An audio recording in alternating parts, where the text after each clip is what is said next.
Gayatri college Sanchore के online class में आप सभी विद्यार्थियों का स्वागत है। नमस्कार। बीए सेकेंड ईयर राजनीति विज्ञान विषय के अंतर्गत हम हमारे प्रतिनिधि राजनीति विचारक बेंथम का अध्ययन कर रहे हैं। आज की कक्षा में हम ये डिस्कशन करेंगे कि बेंथम के व्यक्तिवादिता के संबंध में क्या विचार है, इसके संबंध में अपने क्या विचार या मत रखते हैं, ये हम आज देखने का प्रयास करेंगे, समझने का प्रयास करेंगे। देखिए, बेंथम के लिए व्यक्ति ही सत्य है। आप देखेंगे, आपने उपयोगितावाद का सिद्धांत भी पढ़ा है, आपने महसूस किया होगा कि वो अधिकतम व्यक्तियों के अधिकतम सुख की जो बात करते हैं, किसके सुख की बात कर रहे हैं? व्यक्ति के लिए, व्यक्ति के सुख की कल्पना कर रहे हैं ना, कि ज़्यादा से ज़्यादा व्यक्तियों को, जनता को सुख मिले, और इस सुख की परिकल्पना में उनका जो मूल तत्व से छिपा हुआ है वो व्यक्तिवादी है। अर्थात उनके लिए व्यक्ति बहुत कुछ महत्वपूर्ण है, इसलिए व्यक्ति ही सत्य है। समाज केवल अपने घटकों का योग या उसकी दृष्टि में एक काल्पनिक निकाय है। सबसे ज़्यादा महत्व किसका है? व्यक्ति का है। इसलिए वो व्यक्ति को सर्वोपरि मानते हुए, व्यक्ति को सर्वोच्च मानते हुए उसके हर सुख की बात करते रहते हैं और उसके जीवन के सर्वांगीण विकास की बात करते रहते हैं। समाज को केवल उन्होंने एक घटक माना है, एक उसके तत्व के रूप में माना है, अर्थात उनकी दृष्टि में एक केवल काल्पनिक निकाय है समाज। राज्य का अस्तित्व व्यक्ति के लिए है, व्यक्ति का राज्य के लिए बिल्कुल नहीं। आप देखेंगे जितने भी व्यक्तिवादी विचारक हैं, सभी व्यक्तिवादी विचारक ये मानते हैं कि व्यक्ति है वो सर्वोच्च है, राज्य का अस्तित्व व्यक्ति के लिए बना हुआ है, व्यक्ति राज्य के लिए नहीं है। अर्थात व्यक्ति के लिए ही राज्य है, व्यक्ति राज्य के लिए नहीं। आई बात समझ में? जो प्राय आमतौर पर सभी व्यक्तिवादी विचारक मानते हैं। इसलिए बेंथम भी इसी विचार से पूर्व अपनी सहमति जताते हैं, अपना पूरा समर्थन देते हैं। बेंथम राज्य को एक छोटी और अनिवार्य बुराई के रूप में भी स्वीकार करते हैं, क्योंकि आपको पता होगा व्यक्तिवादी क्या कहते हैं कि राज्य एक आवश्यक बुराई है। आवश्यक बुराई क्यों? बुराई भी आवश्यक होती क्या? आवश्यक बुराई इसलिए क्योंकि उसका रखना भी कुछ मामलों में जरूरी होता है, जैसे सुरक्षा, कानून व्यवस्था, इनको बनाए रखने के लिए राज्य आवश्यक होता है, पुलिस स्टेट के रूप में। इसलिए बुरा होते हुए भी कुछ कारणों से रखना जरूरी है बुरा, लेकिन कुछ कारणों से रखना भी जरूरी है, उसको त्याग भी नहीं सकते, इसलिए उसको आवश्यक बुराई के रूप में वो देखते हैं। आई बात समझ में? जैसे बेंथम भी अन्य जो भी विचारक हैं उनके साथ साथ अपना मत भी रखते हैं कि राज्य को एक छोटी और अनिवार्य बुराई के रूप में वो स्वीकार करते हैं। वो कहते हैं कि राज्य के नियंत्रण की मात्रा जितनी कम हो उतना ही श्रेष्ठ है। राज्य का ज़्यादा मामलों में हस्तक्षेप नहीं होना चाहिए, हर एक क्षेत्र में राज्य आए और राज्य करे, ऐसा नहीं होना चाहिए। जहाँ जरूरत है वहीं राज्य काम करे, ज़रूरत से ज़्यादा राज्य हस्तक्षेप नहीं करें। बेंथम इसके पक्षधर है कि राज्य का जरूरत की मात्रा से ज़्यादा वो कहीं भी किसी भी मामले में हस्तक्षेप नहीं करें, जो उसका एक पुलिस स्टेट के रूप में जो एक काम है उससे ज़्यादा नहीं। ठीक है? इसलिए राज्य के नियंत्रण की मात्रा जितनी कम होगी उतना ही श्रेष्ठ होगा, और राज्य जहाँ तक संभव हो न्यूनतम विधियाँ बनानी चाहिए। राज्य को जहाँ तक संभव हो, पॉसिबल हो, वहाँ तक कम से कम विधियों का निर्माण करना चाहिए, क्योंकि ज़्यादा विधियों के निर्माण से बेंथम कहते हैं कि उलझनें बढ़ती है। इसलिए कम से कम या न्यूनतम विधियों का निर्माण अर्थात कानून का निर्माण करना चाहिए। इन्होंने विधियों की उपमा औषधि से दी है। औषधि मतलब दवाई, जो मेडिसिन होती है, उसी प्रकार से उन्होंने बताया कि जब कोई चीज़, जब बीमार होते हैं तो मेडिसिन ली जाती है, दवाई ली जाती है, औषधि ली जाती है। उसी प्रकार से उन्होंने राज्य के द्वारा एक विद्या है वो कम से कम हो, क्योंकि ज़्यादा औषधि लेना भी स्वास्थ्य के लिए हितकर नहीं होता है। उसी प्रकार से ज़्यादा विधियों का निर्माण भी किसी राज्य के लिए अच्छा नहीं माना जाता है। इसलिए प्राय कम से कम विधियों का निर्माण करें, अर्थात विधि उन्होंने औषधि के स्वरूप में उन्होंने एक उपमा दी है, एक उसको संज्ञा दी है।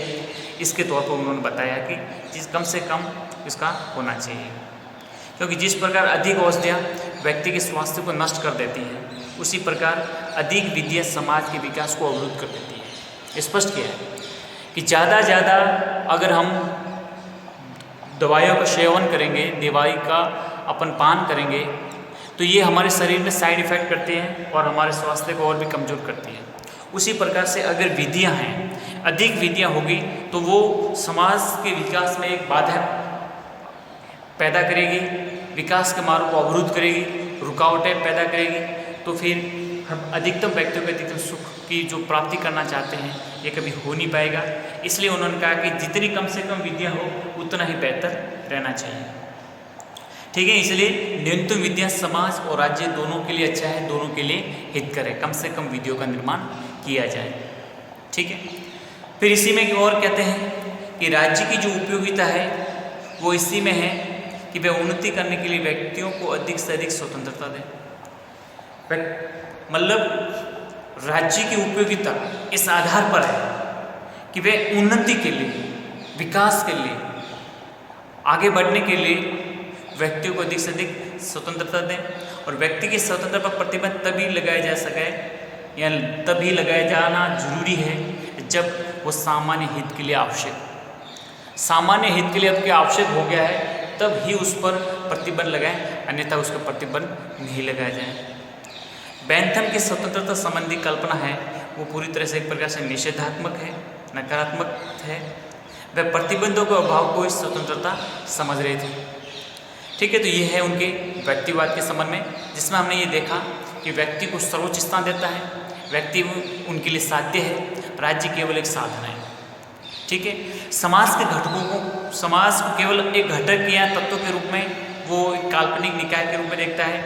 वास्तविक तौर पे वो व्यक्ति को सर्वोच्च स्थान देते हुए राज्य का अस्तित्व व्यक्ति के लिए मानता है, व्यक्ति राज्य के लिए बिल्कुल नहीं, जो प्राय आमतौर पर हमारे जितने व्यक्तिवादी विचारक हैं उनसे अपनी समतुल्य विचारों में रखते हैं। ठीक है, फिर दोनों ने बताया कि राज्य एक आवश्यक बुराई भी है। ठीक है, राज्य का वे कहते हैं कि राज्य के नियंत्रण की मात्रा जितनी कम हो उतना श्रेष्ठ है। जहाँ तक संभव हो कम से कम विधि का निर्माण करना चाहिए, क्योंकि उन्होंने विधियों का एक संज्ञा किससे दिए, औषधि से दिए। कभी भी प्रश्न पूछा जा सकता है, इसलिए आपको स्पष्ट होना है कि बेंथम विधियों की उपमा औषधि से देते हैं, क्योंकि ज़्यादा औषधि लेने से जिस प्रकार से स्वास्थ्य पर हानिकारक प्रभाव पड़ता है, उसी प्रकार से ज़्यादा विधियों निर्माण करने से व्यक्ति और राज्य पर एक विपरीत असर पड़ता है। इसलिए कम से कम विधियों का निर्माण किया जाना चाहिए। ठीक है, व्यक्ति को स्वतंत्रता देने के पक्षधर भी हैं, स्वतंत्रता की बात करते हैं, लेकिन स्वतंत्रता भी असीमित नहीं है। वो कहते हैं कि अगर सामान्य हित के लिए अगर वो विरोधी हैं तो स्वतंत्रता को प्रतिबंधित भी किया जा सकता है। तो इस प्रकार से अपने व्यक्तिवादी संबंध, अपने विचार हैं वो प्रकट करते हैं। अब इसी के साथ एक उनका छोटा सा और विचार है कि शिक्षा पद्धति के बारे में अपने क्या विचार वो जता रहे थे, क्या बता रहे थे। देखिए, शिक्षा पद्धति के बारे में उन्होंने दो प्रकार के सुझाव दिए हैं। एक सुझाव है निर्धन और अनाथ बच्चों के लिए, निर्धन और अनाथ बच्चों के लिए। दूसरा है उच्च वर्ग के व्यक्तियों के लिए। दो प्रकार के उन्होंने सुझाव दिए हैं। निर्धन और अनाथ बच्चों के लिए उन्होंने बताया है कि इन अनाथ बच्चों को या बालकों को अच्छी आदतें सिखाई जाए, जिससे अच्छा या उनका चरित्र है वो उत्तम चरित्र का निर्माण किया जा सके। उनमें कला कौशल और व्यवसाय सिखाया जाना चाहिए। आप देखेंगे कि जो भी अनाथ बच्चे हैं या बिल्कुल गरीब हैं, अगर उनको शिक्षा नहीं मिलेगी तो वो समाज विरोधी गतिविधियों में लिप्त हो जाएंगे, उनके अंदर कुसंस्कार पैदा हो जाएंगे और एक विरोधी आपराधिक तत्वों में लिप्त हो जाएंगे।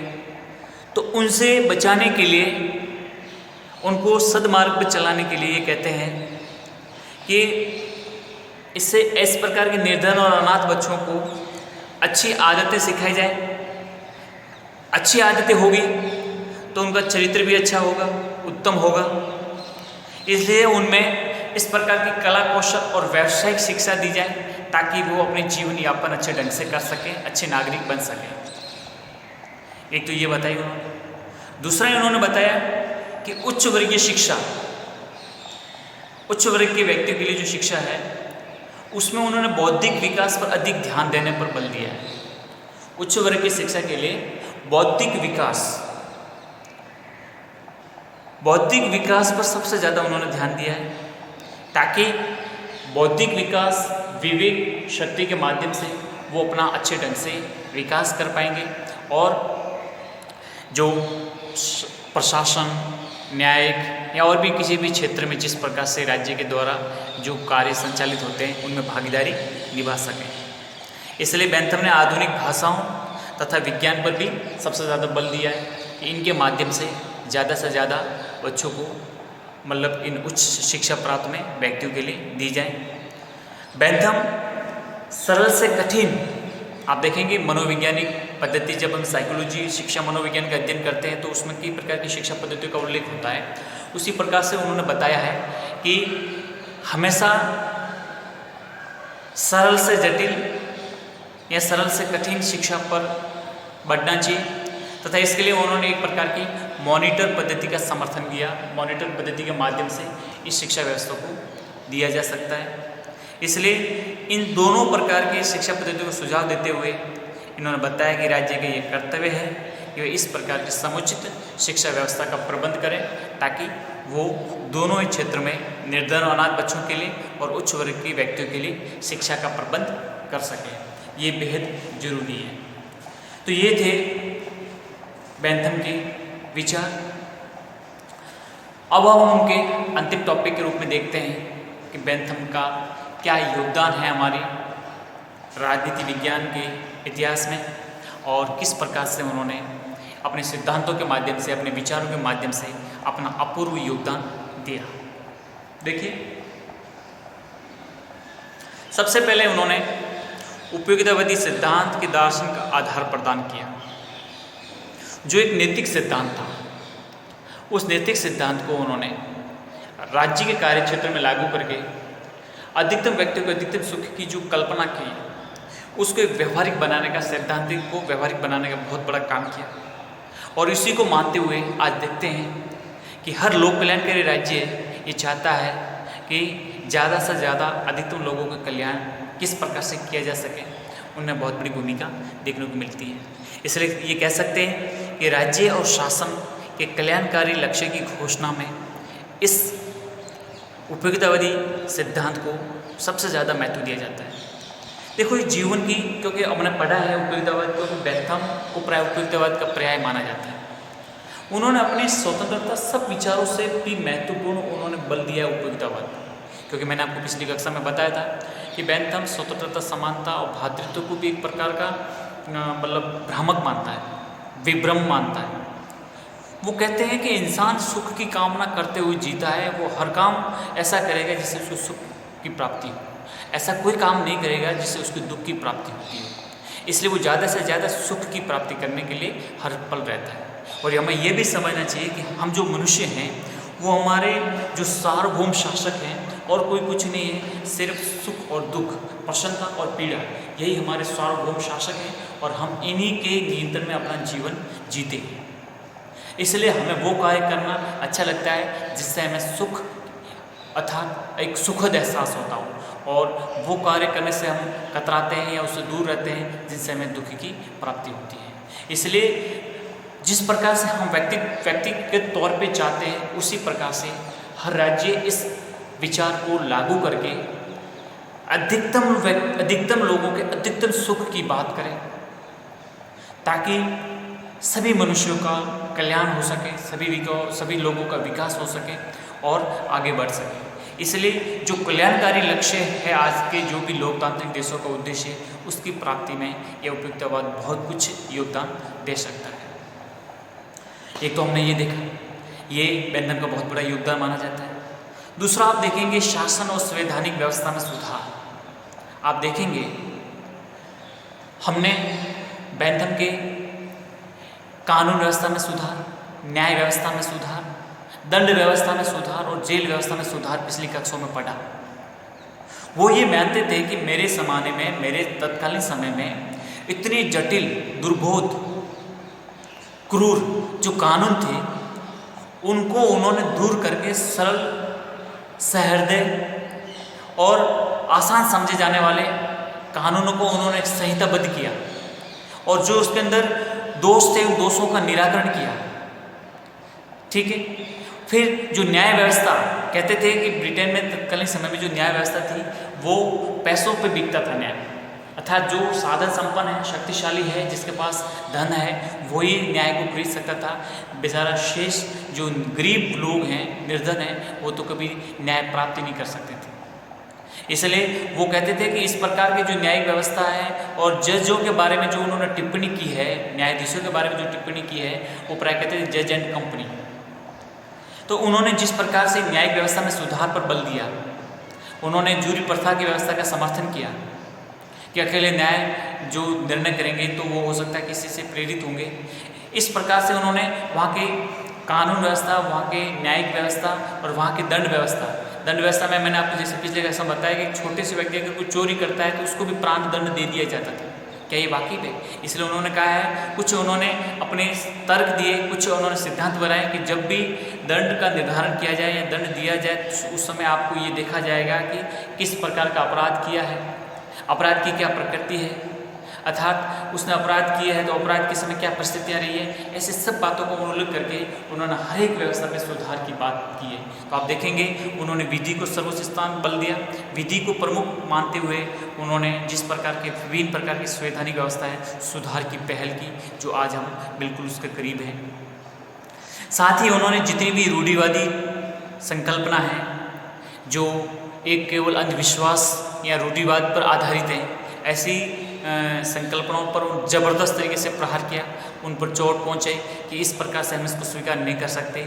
हम इसलिए मानते हैं कि हमारे पूर्वजों ने मानी, पूर्वजों ने इसलिए मानी क्योंकि उनके पूर्वजों ने कहा। ऐसा क्यों? अगर वो तर्कसंगत नहीं है, समाज योग्य नहीं है, व्यक्ति के विकास में योग्य नहीं है, तो हम ऐसे क्यों पालें? तो आप देखेंगे कि जब मैं आपको स्पष्ट किया कि उन्होंने विधियों का सुधार किया, कानून में जो बदलाव किया, कानून में जो सुधार किया, इन सभी पर साथ साथ रूढ़िवादी संकल्पनों पर भी जबरदस्त तरीके से प्रहार किया। ठीक है। साथ ही उन्होंने न्यायिक प्रक्रिया में सुधार का मार्ग प्रशस्त किया।